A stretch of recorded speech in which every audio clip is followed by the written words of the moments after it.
Hello दोस्तों, मैं हूं शिवाजी देवनाथ। एक नया ट्यूटोरियल के साथ आ चुका हूं जिसमें हम लोग जानेंगे MVC पैटर्न एक्सप्रेस.js का किस तरह यूज़ किया जाता है और उसका जो स्ट्रक्चर है वो structure as a software developer किस तरह उसमें हम लोग अपना इम्प्लीमेंट करेंगे और उसका परफेक्ट MVC पैटर्न किस तरह बनाया जाता है वो हम लोग सीखेंगे इसी वीडियो के अंदर।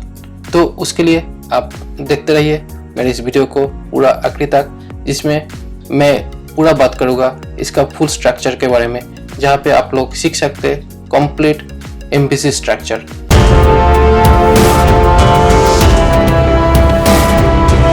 एक्सप्रेस MVC में काम करने के लिए हम लोग क्या करेंगे, यहाँ पे पहले एक्सप्रेस में जाके गेटिंग स्टार्ट में जाके यहाँ पे एक्सप्रेस जनरेटर में जाके क्लिक करना होगा।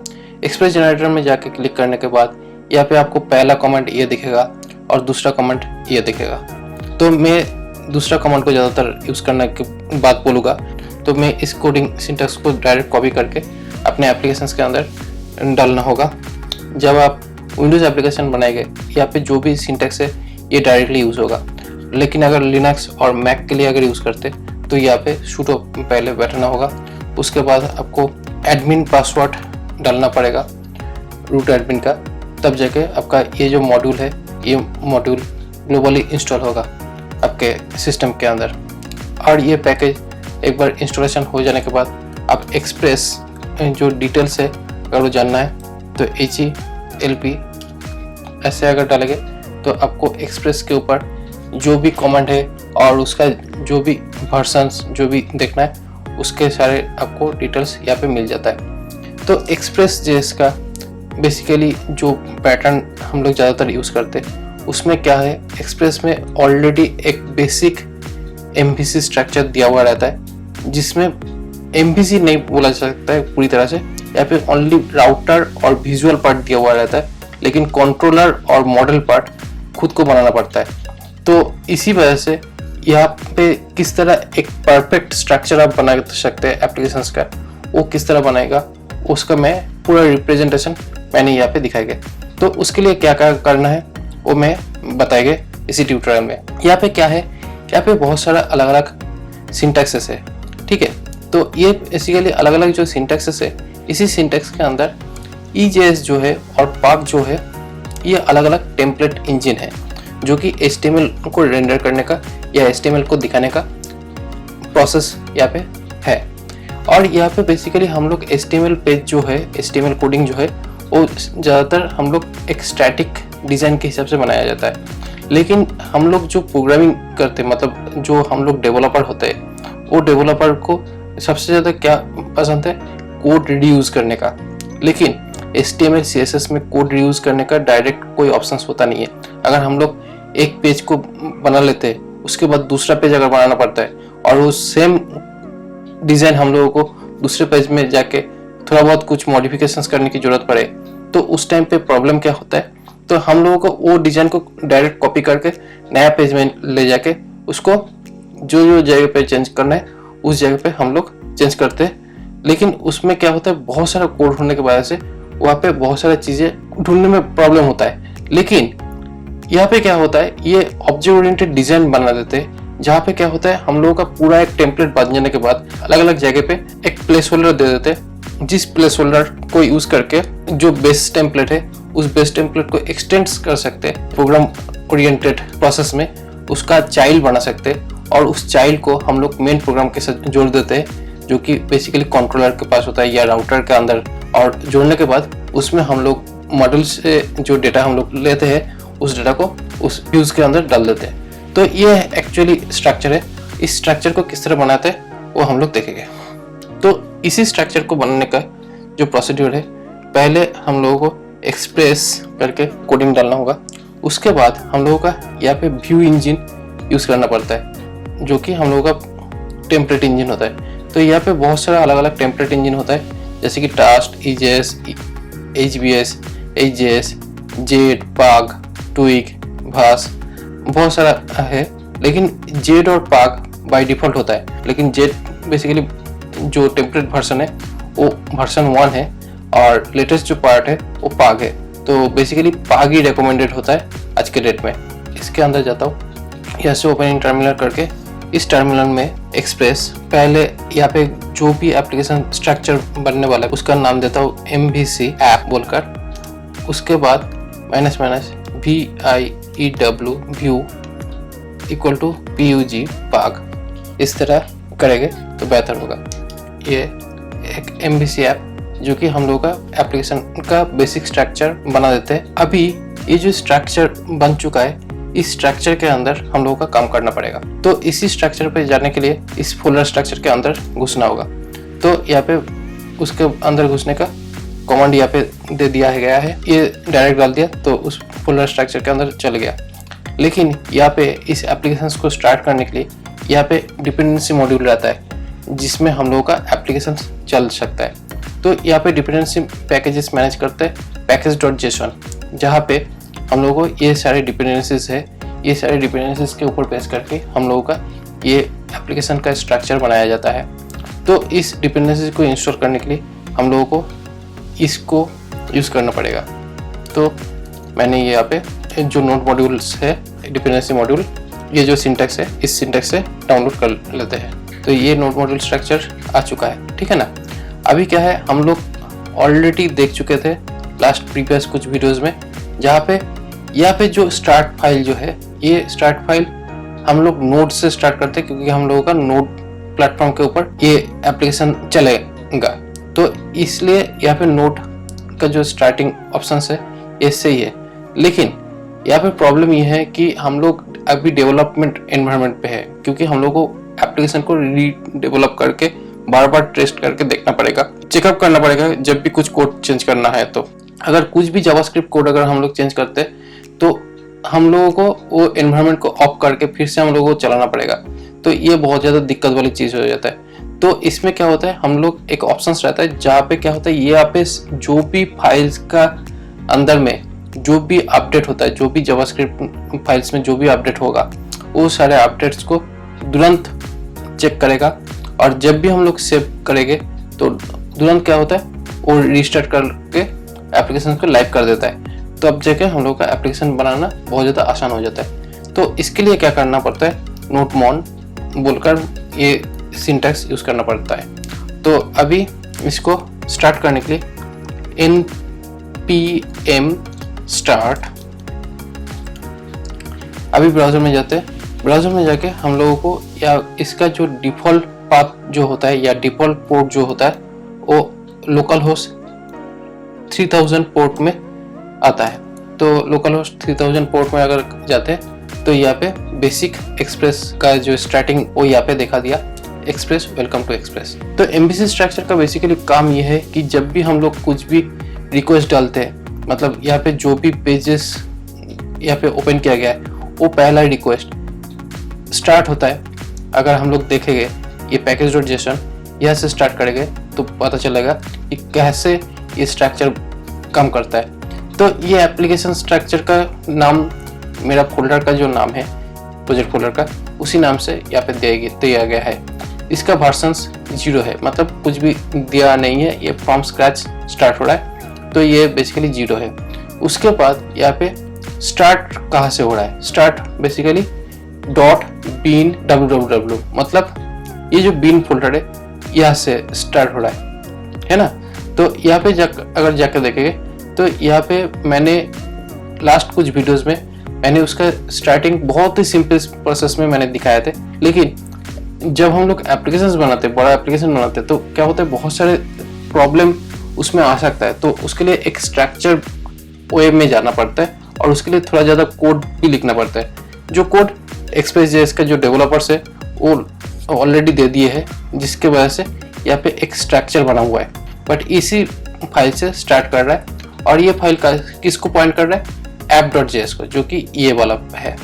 तो इस app.js के अंदर से एक्चुअली हम लोगों का एप्लीकेशन स्टार्ट होता है। यहाँ पे क्या होता है, यहाँ पे जो भी डिपेंडेंसी पैकेज हम लोग देखे थे ये packages.js.com में, यहाँ पे जो भी डिपेंडेंसीज है वो सारे डिपेंडेंसीज यहाँ पे दिया गया है जिसको यूज़ किया जाता है इस प्रोजेक्ट के अंदर। तो यह सारे डिपेंडेंसी बहुत ही ज़्यादा इम्पोर्टेंट है। इसके अलावा भी अगर हम लोग आगे एप्लीकेशंस को आगे बढ़ाएंगे तो बहुत सारे डिपेंडेंसी आगे भी जोड़ना पड़ेगा। उसके साथ साथ यहाँ पे बेसिक राउटिंग सिस्टम दे दिया गया है। तो बेसिक राउटिंग सिस्टम यहाँ पे इंडेक्स राउटर और यूजर राउटर जो कि राउट्स फोल्डर से आ रहा है। राउट्स फोल्डर क्या पे है, ये है बेसिक राउट्स फोल्डर, जो राउट्स फोल्डर इसी के अंदर से आता है।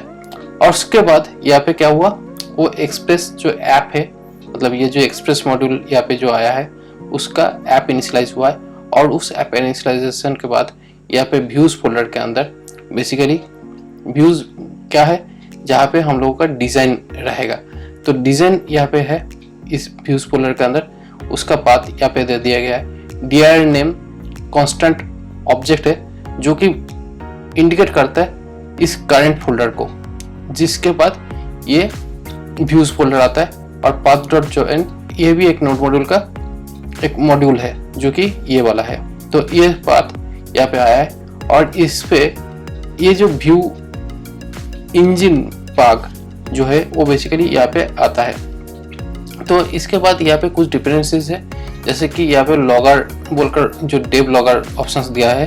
बेसिकली हम लोग जो भी राउटिंग ऑप्शंस जो भी पेजेस को कॉल कर रहे हैं वो यहाँ पे दिख रहा है। तो ये बेसिकली इससे आ रहा है। जब हम लोग डेटा इंटरेक्शंस करेंगे फ्रंट एंड के साथ या ब्राउजर के अंदर से, तब हम लोगों का डेटा इंटरेक्शंस होगा इस मॉड्यूल के साथ। तो यहाँ पे एक्सप्रेस.json जो है ये बेसिकली उसका ही रिप्रेजेंटेशन करता है। तो ये बेसिकली इसी प्रोसेस में काम करता है। तो उसके बाद यहाँ पे कुकी पार्सर बोलकर एक ऑप्शन है जो कि कुकीज़ को हैंडल करने के लिए। कुकीज़ बेसिकली क्या होता है, जहाँ पे यूज़र का डेटा क्लाइंट सिस्टम पे रखा जाता है, जहाँ पे हम लोग डेटा को मैनेज करते हैं, लॉगिन इंफॉर्मेशंस या लॉगिन प्रोसेस को मैनेज करने के लिए। तो ये कुकीज़ पार्सर उसी के हिसाब से यूज़ किया जाता है।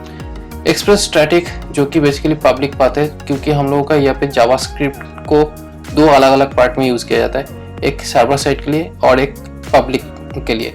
पब्लिक के लिए जो जावास्क्रिप्ट यूज़ होता है वो बेसिकली डिज़ाइन वाला पार्ट में, नॉर्मल ब्राउजर साइड जावास्क्रिप्ट और jQuery का जो भी डिज़ाइन वाला लाइब्रेरी है वो बेसिकली पब्लिक पर्पस यूज़ हो सकता है। तो उसमें पब्लिक फोल्डर बोलकर जो पाथ है यहाँ पे, उसमें हम लोग HTML, CSS और जावास्क्रिप्ट मतलब अलग से अगर स्टार्ट हो तो वो हम लोग यहाँ पे रख सकते हैं। तो यहाँ पे क्या होता है, पब्लिक रिसोर्सेस जो कि शेयरेबल रिसोर्सेस है। इसके अलावा यहाँ पे जो भी स्ट्रक्चर है ये नॉन शेयरेबल है, जो कि ब्राउज़र में दिखेगा नहीं कभी भी। उसके बाद यहाँ पे मिडलवेयर यहाँ पे यूज़ किया गया है, एप्लीकेशन मिडलवेयर जो कि यूज फंक्शन से है। और यहाँ पे मिडलवेयर बेसिकली क्या कर रहा है, इंडिकेट कर रहा है कि कहाँ पे कौन सी मॉड्यूल ऐड होगा और उसका स्ट्रक्चर किसके साथ बाइंड होगा।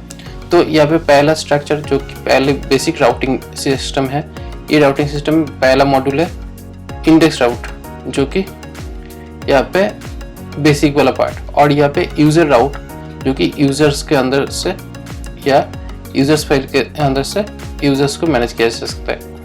इसके अलावा अगर किसी भी तरह का प्रॉब्लम अगर आए या कुछ भी पेज अगर नहीं मिले, जैसे कि यहाँ पे एक इंडेक्स राउटर है और दूसरा है यूज़र्स। तो यहाँ पे इंडेक्स तो है, मतलब जो कि बेसिकली लोकल होस्ट 3000 है, बट यहाँ पे यूज़र्स अगर कर देते तो यहाँ पे यूज़र्स बोलने से भी यहाँ पे एक रेस्पॉन्स मिला, रेस्पॉन्स विथ रिसोर्स, यही सिर्फ लिखा हुआ है। क्योंकि यहाँ पे अगर यूज़र में अगर जाए तो यहाँ पे यही आउटपुट में दिखाया है। तो इसके अलावा अगर हम लोग यहाँ पे एडमिन करेंगे, अगर चाहे कि एडमिन, तो यहाँ पे 404 नॉट फाउंड आ रहा है जो कि पेज फाइंड नहीं हो रहा है। तो वो बेसिकली यहाँ पे ये एरर को हैंडल कर रहा है इसी फंक्शंस के थ्रू। ये हुआ बेसिक स्टार्टिंग पाथ या फाइल जो app.js है। लेकिन इस app.js के अंदर हम लोगों का ज़्यादातर काम होता नहीं है। हम लोगों का जो भी काम होता है स्टार्ट होता है राउट्स से। तो राउट्स के अंदर से हम लोगों का कनेक्ट किया जाता है। तो राउट्स के अंदर से क्या हुआ, ये जो एप्लीकेशन app.js जो था, ये app.js मॉड्यूल के अंदर यहाँ पे दो राउटर को ऐड किया गया था, इंडेक्स राउटर और यूज़र राउटर। तो इस दो राउटर को राउट्स फोल्डर के अंदर से किया गया है। तो यहाँ पे भी एक्सप्रेस मॉड्यूल को ऐड करके यहाँ पे राउटर ऑप्शंस को यहाँ पे दिखाया गया है। और जैसे कि मैंने लास्ट कुछ वीडियोस में दिखाए थे कि यहाँ पे app.get दिखाए थे, लेकिन यहाँ पे राउटर बोलकर एक्सप्रेस के अंदर एक राउटर मॉड्यूल भी है, जिस मॉड्यूल के अंदर से ये तीनों पैरामीटर्स बेसिकली पास हो रहा है इस गेट मेथड्स के अंदर से, जहाँ पे HTTP रिक्वेस्ट, रेस्पॉन्स और क्लोजर को मैनेज किया जाता है। क्लोजर बेसिकली क्या करता है, एक मिडिलवेयर के हिसाब से काम कर सकता है। और यहाँ पे ये जो एक्सप्रेस जो है, एक्सप्रेस के अंदर एक सब मॉड्यूल है जिसका नाम है राउटर, तो उसको यहाँ पे सेट किया गया है। ये बेसिकली मेन ऐप का सब ऐप बनाने का लिए ये राउटर वाला पार्ट को यूज़ किया गया है। और जैसे कि हम लोग मॉड्यूल डॉट एक्सपोर्ट जो है, ये बेसिकली एक मॉड्यूल के साथ दूसरे मॉड्यूल को कनेक्ट करना पड़ेगा, तब हम लोगों को ये सिंटैक्स को यूज़ करना पड़ता है। इसका जो स्ट्रक्चर है, यहाँ पे हम लोग दो ही स्ट्रक्चर देख पा रहे, जहाँ पे क्या है, राउट्स और व्यू, लेकिन हम लोगों को यहाँ पे कंट्रोलर्स और मॉडल्स भी होना चाहिए, तब जाके क्या होता है, एक एप्लीकेशन स्ट्रक्चर पूरी तरह से बन पाता है। तो यहाँ पे उसके लिए हम लोग एक फोल्डर क्रिएट किया जिसका नाम है मॉडल्स, और इसके अंदर कंट्रोलर्स यूज कर सकते हैं। ये दो फोल्डर्स जो है, ये दोनों अलग अलग चीज मैनेज करने के लिए जरूरत पड़ता है। कंट्रोलर्स को जहाँ पे हम लोग बिजनेस लॉजिक लिखेंगे, और मॉडल्स में जहाँ पे हम लोग डेटाबेस कनेक्टिविटी या डेटाबेस रिलेटेड फंक्शंस या क्लासेस बनाएंगे मॉडल्स के अंदर। बेसिक जो स्ट्रक्चर है वो है कंट्रोलर्स, मॉडल्स और व्यूज, ये बेसिक स्ट्रक्चर है। और ये मॉड्यूल्स को कनेक्ट करने के लिए या अलग अलग यूआरएल में अलग अलग मॉड्यूल्स में दिखाने के लिए राउट्स वाला को यूज किया जाता है, जो कि हाइब्रिड MVC है। फ्रंट पेज के लिए एक कंट्रोलर बनाएंगे, जहाँ पे हम लोग राउटिंग से डेटा को कॉन्फ़िगर करके वो अलग कंट्रोलर के थ्रू हम लोग उस कॉन्फ़िगरेशंस को मैनेज करेंगे। तो कॉन्फ़िगरेशंस को मैनेज करने के लिए यहाँ पे मैं ECMAScript 6 का जो जावास्क्रिप्ट स्टाइल है वो मैंने यहाँ पे यूज़ करने वाला हूँ, तो ये ध्यान से देखना किस तरह यहाँ पे काम करता हूँ। तो यहाँ पे कंट्रोलर्स में जाके हम लोग राइट क्लिक करके यहाँ पे फ्रंट कंट्रोलर डॉट JS बोलकर इस तरह फाइल का नेम लिख दिया, ठीक है। फ्रंट कंट्रोलर JS को किस तरह हम लोग यूज करेंगे एज ए कंट्रोलर क्लास या ऑब्जेक्ट के हिसाब से, जिसको हम लोग index.js जो राउट फाइल है, उस राउट फाइल के अंदर हम लोग इस फ्रंट कंट्रोलर JS को मैनेज करेंगे। तो देखते हैं ये किस तरह मैनेज होता है, ठीक है। तो यहाँ पे मैं ECMAScript 6 स्टाइल यहाँ पे यूज कर रहा हूँ। तो यहाँ पे फ्रंट CONTROLLER कंट्रोलर बोलकर यहाँ पे मैं क्लास के टाइप पे मैं ये दिया हूँ। अभी यहाँ पे कुछ फंक्शंस क्रिएट करेंगे, जैसे कि यहाँ पे पहला फंक्शन मैं दे रहा हूँ इंडेक्स। यहाँ पे इंडेक्स फंक्शन दिया। यहाँ पे इंडेक्स फंक्शन में हम लोग 3 पैरामीटर यहाँ पे पास होगा, जो कि एक रिक्वेस्ट पैरामीटर जाएगा, एक रिस्पॉन्स पैरामीटर जा सकता है और एक नेक्स्ट पैरामीटर जा सकता है। रिस्पॉन्स रेंडर करके यहाँ पे रेंडर फंक्शन है। इस रेंडर फंक्शन में हम लोग ये जो व्यू बोलकर जो फोल्डर है, इस व्यूज फोल्डर के अंदर index.pag बोलकर ये एक HTML टेम्पलेट इंजन या फ्रंट एंड टेम्पलेट इंजन यहाँ पे है, जिसको मैं कनेक्ट करने वाला हूँ अपने कंट्रोलर के साथ। ये index.js का जो आउटपुट है, यहाँ पे जो ब्राउजर में जो हम लोग डिजाइन देखते हैं वो बेसिकली यहाँ से आया है, ये index.pag से आया। और ये index.pag जो है ये व्यूज फोल्डर के अंदर है, और इस व्यूज टेम्पलेट को हम लोग कनेक्ट करेंगे इस कंट्रोलर के अंदर। इसके बाद इसके अलावा अगर हम लोग दूसरा फाइल को भी अगर कनेक्ट करना है, वो भी सेम प्रोसेस में कर सकते हैं। रिक्वेस्ट, रिस्पॉन्स और थर्ड वाला जो पैरामीटर ऑब्जेक्ट है वो मैं यहाँ पे अभी नहीं यूज कर रहा हूँ।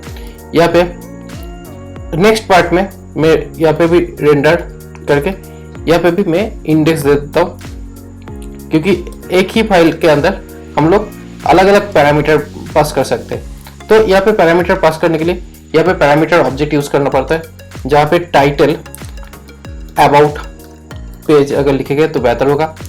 और यहाँ पे बेसिकली ये इंडेक्स पार्ट टेम्पलेट को रिप्रेजेंट कर रहा है। और यहाँ पे जो टाइटल है, ये टाइटल बेसिकली वेरिएबल है, जो कि इंटरपोलेशन वेरिएबल है, जो कि इस कंट्रोलर के अंदर से यहाँ पे जो टाइटल प्रॉपर्टी जो है और यहाँ पे जो डेटा है वो डेटा रिफ्लेक्ट करेगा इस इंडेक्स टेम्पलेट के अंदर, तब जाके ये डेटा पुश होगा। और यहाँ पे हम लोगों का जो टेम्पलेट वो इंडेक्स ही रख रहा हूँ, क्योंकि यहाँ पे बेसिक पेज है, कोई अलग अलग डिजाइन किया नहीं है। यहाँ पे index.park जो है इसको हम लोग तीनों अलग अलग फंक्शंस में कॉल कर रहा हूँ, जिसमें ये तीनों अलग अलग पेज के हिसाब से इसको दिखेगा हम लोग जब ये ब्राउजर में दिखाएंगे। ठीक है, तो अभी ये ब्राउजर में दिखाने के लिए ये कंट्रोलर को, जो फॉन्ट कंट्रोलर जो JS जो है, इस कंट्रोलर को कनेक्ट करना पड़ेगा राउटर के साथ। जब भी हम लोग राउटर के साथ कनेक्ट करने जाएंगे मतलब, तो जावास्क्रिप्ट नोड मॉड्यूल को पहले एक्सपोर्ट करना होगा। इस तरह हम लोग इसको एक्सपोर्ट कर सकते हैं, बट यहाँ पे अगर इस तरह एक्सपोर्ट करेंगे तो राउटिंग में आके थोड़ा प्रॉब्लम आ सकता है। तो इसलिए इस क्लास का ऑब्जेक्ट ही भेजेंगे तो बेहतर होगा। तो इसका ऑब्जेक्ट भेजने के लिए न्यू इस तरह भेजेंगे तो बेहतर होगा। अभी यहाँ पे भेजने के बाद यहाँ पे क्या करता हूँ, फॉन्ट वाला जो पार्ट है इसको मैं रख देता हूँ, लेकिन मैं यहाँ पे दूसरा राउटिंग में यहाँ पे मैं होम बोलकर अलग से एक राउटिंग सिस्टम बनाया। और यहाँ पे जो सेकंड जो पैरामीटर है जहाँ पे कॉलबैक फंक्शन यूज हो रहा है, जो कि एनोनिमस फंक्शन है, इस एनोनिमस फंक्शन के अंदर हम लोग क्लास का ऑब्जेक्ट फंक्शंस को कॉल करेंगे। तो यहाँ पे क्या करना है, यहाँ पे var fp short form front page. तो अभी ये फॉन्ट्स कंट्रोलर जो है होम यूआरएल में हम लोग देखेंगे इंडेक्स पेज को या इंडेक्स राउट को। दूसरा जो राउट है वो भी हम लोग यहाँ पे सेट करते हैं। दूसरा राउट क्या है, यहाँ पे दूसरा राउट अबाउट, जो कि यहाँ पे मैं अबाउट को कॉल कर रहा हूँ। यहाँ पे CONTACT कॉन्टैक्ट। तो इस तरह मैं ये तीनों यूआरएल को सेट किया उस कंट्रोलर फंक्शंस के साथ। मतलब यहाँ पे कंट्रोलर में जो फंक्शंस मैंने यहाँ पे क्रिएट किया था ECMAScript 6 स्टाइल में, उसको मैंने यहाँ पे कनेक्ट कर दिया। अभी देखते हैं ये ठीक तरह से काम कर रहा है कि नहीं। ये तो मेन जो पेज है ये तो एक्सप्रेस दिख रहा है, जो कि हम लोग का ये वाला पार्ट है। बट इसके अलावा अगर हम लोग वो तीनों राउटिंग ऑप्शंस को यहाँ पे देखना है तो यहाँ पे होम करके देखता हूँ। तो बेसिकली यहाँ पे होम पेज आ गया, अबाउट देखेंगे तो अबाउट पेज भी दिख रहा है, और कॉन्टैक्ट दिखाना चाहता हूँ तो कॉन्टैक्ट भी आ गया। तो बहुत ही आसान तरीके से मैं कंट्रोलर के साथ कनेक्टिंग कर दिया हूँ। अभी यहाँ पे जो कंट्रोलर वाला पार्ट है, इस कंट्रोलर में यहाँ पे हम लोग डेटाबेस के साथ इंटरेक्ट करने चाहिए। तो डेटाबेस के साथ इंटरेक्ट करने के लिए यहाँ पे मैं एक फंक्शंस बना रहा हूँ यूजर्स बोलकर, जहाँ पे सारे यूजर्स का जो भी डिटेल्स है वो हम लोग अलग से एक पेज के अंदर हम लोग डेटा को दिखाएंगे।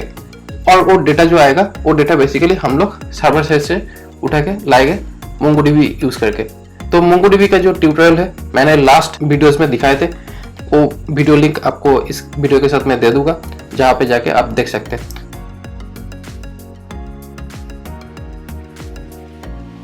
तो यहाँ पे बेसिकली यूजर्स ऐड जाएगा, जहाँ पे यूजर्स का इंफॉर्मेशन जा सकता है, और वो यूजर्स का इंफॉर्मेशन हम लोग इसी पेज के अंदर देखेंगे। तो यहाँ पे क्या करना है, यहाँ पे व्यूज में जाके और एक टेम्पलेट डेवलप करना है जिसका नाम होगा यूजर्स बोलकर, users.park बोलकर यहाँ पे यूजर्स पार्क टेम्पलेट बना लिए। और यहाँ पे index.park के अंदर जो सिंटैक्स लिखा हुआ है इसको डायरेक्ट कॉपी करके यूजर्स में पेस्ट कर दिया। हम लोग यहाँ पे जो लेआउट है, बेसिक जो लेआउट है, ये layout part basically base template है, और इसका चाइल्ड टेम्पलेट होगा इंडेक्स यूजर्स। इसलिए क्या होगा, चाइल्ड टेम्पलेट में लेआउट को एक्सटेंड किया है, प्लेस होल्डर यूज करते हैं लेआउट के अंदर। जैसे कि यहाँ पे ब्लॉक जो है वो बेसिकली एक प्लेस होल्डर है, जिस प्लेस होल्डर में यहाँ पे हम लोग डेटा डालेंगे तो जाके देख सकता है। तो यहाँ पे एक टेबल क्रिएट करेंगे। तो टेबल क्रिएट करने के लिए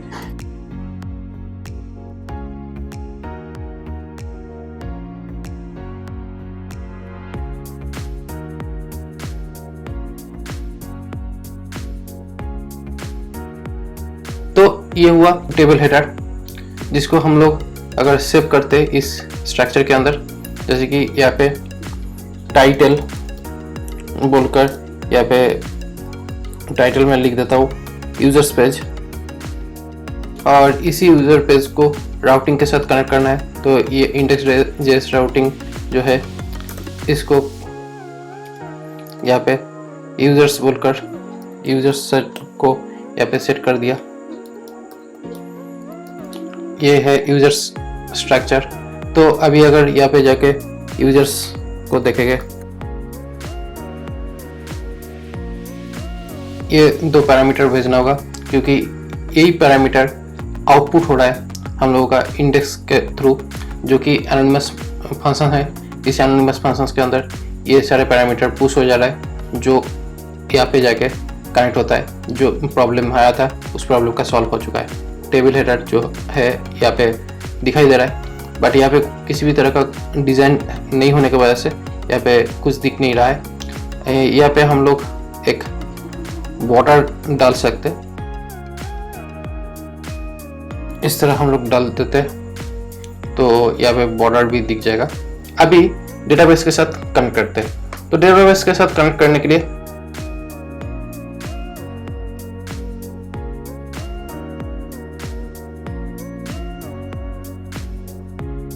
यहाँ पे MyDB बोलकर जो डेटाबेस मैंने बनाए थे, उस डेटाबेस के अंदर से यूजर्स का जो डेटा है, ये डेटा मैंने दिखाना चाहता हूँ। तो यहाँ पे यूजर, पास, ईमेल बोलकर ये तीनों फील्ड यहाँ पे बेसिकली है।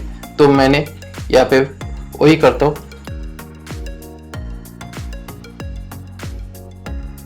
जो डेटा है उसको मैं दिखाने की कोशिश करता हूँ। यहाँ पे डेटाबेस के साथ कनेक्ट करने के लिए MongoDB में जो यूज़ कर रहा हूँ, इस MongoDB के साथ में डेटाबेस को कनेक्ट करने के लिए Mongoose बोलकर क्लाइंट को यूज़ करना होगा।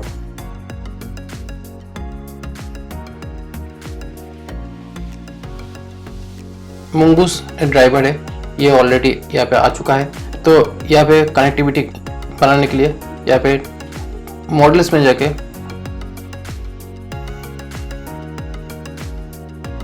कॉपी करके यहाँ पे पेस्ट कर देता हूँ।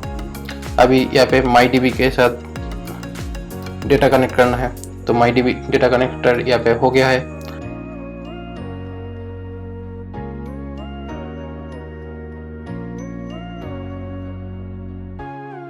तो अभी ये बेसिकली हो गया डेटाबेस कनेक्टर।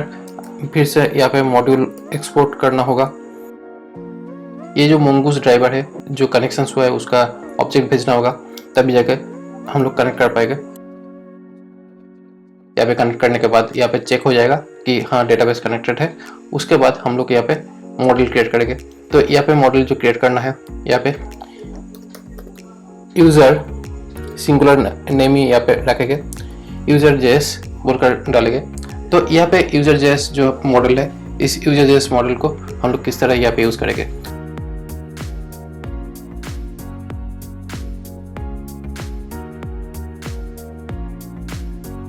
इस फाइल के अंदर से वो कनेक्टिविटी उठाना होगा जहाँ पे Mongoose ऑब्जेक्ट निकला था।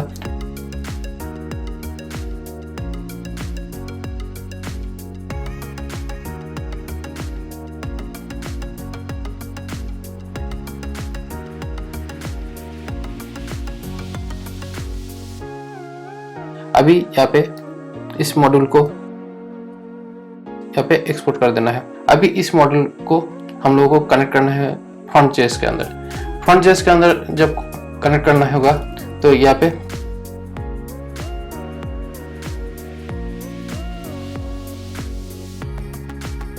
और अभी उसके साथ डेटा कनेक्ट करने के बाद यहाँ पे हम लोगों को डेटा को दिखाना होगा। तो यहाँ पे जो डेटा है, इस डेटा को दिखाने का बहुत अलग अलग तरीका होता है। यहाँ पे ECMAScript 6 या उसके बाद वाला जो पार्ट है, जिसको बोलते हैं async और await, जो कि फंक्शंस के साथ जाता है।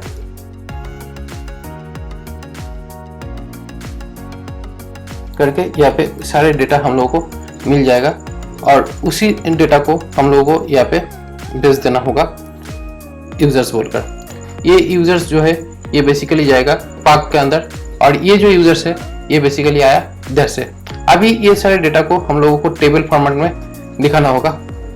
तो यहाँ पे टेबल फॉर्मेट में दिखाने के लिए ये ch बोलकर एक सिंटैक्स होता है, जिसमें यूजर इन यूजर्स बोलकर सिंटैक्स होता है। ये बेसिकली पार्क सिंटैक्स है। इसका park.js का ऑफिशियल साइट है parkjs.org, ये है इसका ऑफिशियल साइट। और यहाँ पे आपको सारे सिंटैक्सेस मिल जाएगा।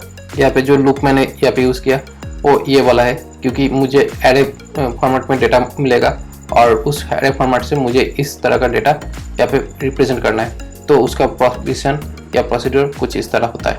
अभी यहाँ पे tr टेबल रो, उसके बाद इसके अंदर td इक्वल साइन बेसिकली क्या है, ये यूजर्स जो ऑब्जेक्ट हुआ है, इस ऑब्जेक्ट के अंदर से यूजर डेटा को कनेक्ट करने के लिए ये यूज़ किया गया है।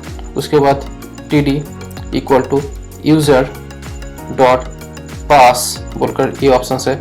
यहाँ पे td equal to user dot email करके ये तीनों डेटा को यहाँ पे पास कर दिया। अभी देखते हैं यहाँ पे डेटाबेस कनेक्टेड हुआ है, किसी भी तरह का एरर यहाँ पे दिखाया या नहीं। तो इसका मतलब हम लोगों को यहाँ पे यूजर्स वाले पार्ट में हम लोगों को 2 डेटा दिख सकता है।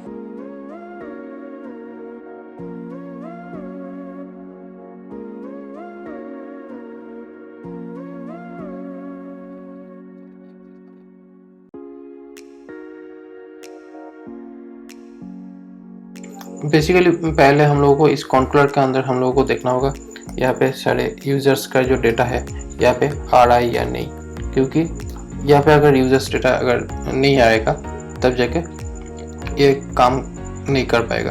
तो यहाँ पे इस स्ट्रक्चर को यहाँ पे दिखाता हूँ। तो यहाँ पे देखते हैं,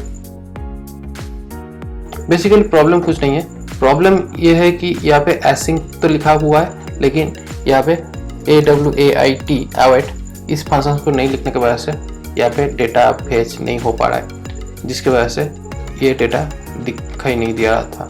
तो अभी ये डेटा दिखाई दे रहा है क्योंकि यहाँ पे भी डेटा आ गया है।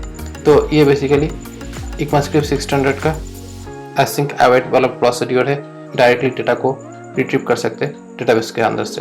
यही रहा आज का ट्यूटोरियल, जहाँ पे मैं एक बेसिक MVC स्ट्रक्चर बना के उसके साथ डेटाबेस को कनेक्ट करा के राउटिंग के साथ कॉन्फ़िगर करा के किस तरह इसको पूरा एक स्ट्रक्चर बनाए और इसका जो एप्लीकेशन स्ट्रक्चर है वो किस तरह बन रहा है वो भी यहाँ पे मैंने दिखाया। अगर आप लोगों को कुछ क्वेश्चंस होगा या कुछ सजेशंस होगा वो भी बताइए। मेरे इस वीडियो को लाइक करिए, शेयर करिए आप लोगों के दोस्तों के साथ, सब्सक्राइब करिए मेरे इस चैनल को और मिलते हैं नेक्स्ट वीडियो में।